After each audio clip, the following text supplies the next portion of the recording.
So you've got these groups, Occupy Wall Street, looming, beginning to spread around the country. What kind of an impact are they having, John? Well, they're having some impact on the debate already, and in ways that are not altogether obvious on the surface. First of all, you've seen Republicans change their initial tone in response to Occupy Wall Street. First talking about the mobs and crazy people and weirdos who were hanging out in Zuccotti Park. Now they're talking about those demonstrations as a reflection of legitimate discontent with the economy. You saw in a Republican debate this week, Herman Cain, who had been the hot Republican candidate proposing this 999 tax cut plan, was attacked by every other Republican, in part for the idea that that was a regressive tax proposal, that it would hit people at the bottom. That objection is in tune with the spirit of Occupy Wall Street. Now, having said that, how persistent are these protests are going to be? We know that Americans are unhappy with the economy. Do mainstream voters connect to the aspirations of Occupy Wall Street in a way that the president and his team can galvanize for him? I'm not sure of that. Karen. But, I was struck, I was a moderator at a debate 10 days ago, and my first question to the candidates was, is it right that no Wall Street executives have gone to jail as a result of what happened to the economy in 2008? And every single one, Michelle Bachmann, Newt Gingrich, their answer was no, that they're not to blame. It is 100% Washington's fault. And I was really struck by the fact that, the presidential candidates are putting themselves at odds with 80% of American opinion here. Jerry. Well, I do think there's plenty of anger to go around. I kind of shared John's skepticism that the Occupy Wall Street movement can be turned into something the way the Tea Party was turned into an actual force behind a particular political party, only because there were two animating ideas in the Tea Party movement that were clear and that were consensus items. One was, we don't like the health care bill that Congress passed, and we want to cut government spending.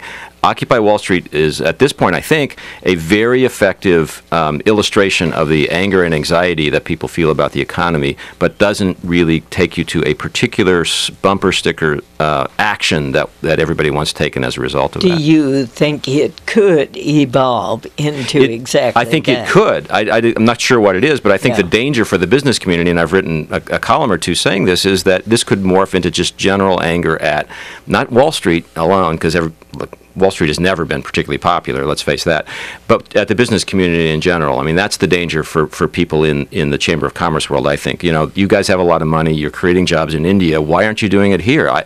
That could be what this crystallizes into, but I don't think it's doing it. Interesting slice of life, Diane, from Washington last night.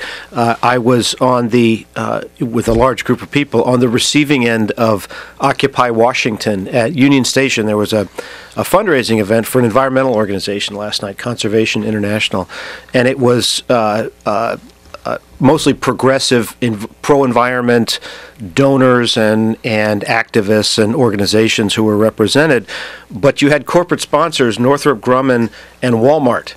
And right at the moment where people were arriving for this dinner, you had a apparently pre-planned group of people materialize in Union Station with a thunderous chant about ending corporate greed. And it was really interesting to see that not necessarily deployed against people who in the ultimate sense are probably on their side of environmental issues, but the fact that it was a fancy dinner in a nice location made them the target. We're getting lots of emails defending the goals of Occupy Wall Street. Here's an email which says, your panel seems unusually out of touch on the issue of Occupy Wall Street. The movement reflects far more than the fringe, it appears. The fortunate among us have day jobs, but the support is huge. No, I don't doubt that at all, and I don't think any of us have suggested otherwise, that this is the if you look at the signs of economic distress in the country, they are enormous and they're alarming. And there's been, if you watch, just as one example, if you look at the Michigan Consumer Confidence Index over the last year, there's been a collapse in consumer confidence. The anxiety that people have about whether the economy is going to get better over the next year, it's almost as stark. And so I don't think anybody doubts it. I think what we were wondering was, what does this crystallize into? It is clearly an accurate reflection of deep economic anxiety and some angst and, yes, some anger that is very widespread. I think the question that we were raising had much more to do with, so what does it turn into? How does it crystallize? All right. Tea Party said cut spending. What does Occupy Wall Street say? That Create that somebody jobs. can make a program. Create Yes. jobs. That's what Wall Street, Occupy Wall Street says. We want and need jobs, and nobody's doing it. Well, and the question is how you do that. And in fact, the Obama administration is pushing an agenda which involves increasing spending for that purpose, and in that way puts the Occupy Wall Street on a collision course, if that in fact is the method that they seek for job creation, puts them in a direct collision with the Tea Party.